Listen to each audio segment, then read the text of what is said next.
మానవ జీవితంలో నిత్య కృత్యాల్లో ముఖ్యమైనది యోగా అండి. ఎందుకంటే మనం బిజినెస్లో ఎన్నో రకాల స్ట్రెస్ని అనుభవిస్తూ ఉంటాం. అలాగే ఉద్యోగం చేసేవాళ్ళు ఈరోజు అందరూ సాఫ్ట్వేర్ వాళ్ళు 24 గంటల కంప్యూటర్ని చూసి చూసి కళ్ళంతా ఇదైపోతాయి.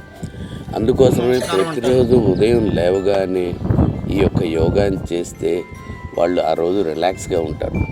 అందులో భాగంగా ఈరోజు మన కన్వెన్షన్ పినాకిని కన్వెన్షన్ సభ్యులందరినీ ఏఆర్ తంగకోటై రిసార్ట్కి తీసుకొచ్చి వాళ్ళందరికీ కూడా ప్రతిరోజు యోగా చేసేదానికి ఒక మంచి స్టెప్స్ని నేర్పిస్తున్నారు ఈరోజు.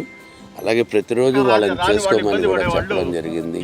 వాళ్ళు కూడా ఎంతో ఆనందంగా కొన్ని మాకు తెలుసండి, కొన్ని తెలియనివి కూడా నేర్చుకున్నాం అనేసి వాళ్ళందరూ చెప్పడం ఎంతో ఆనందాన్ని ఇస్తున్నారు. ధన్యవాదాలు.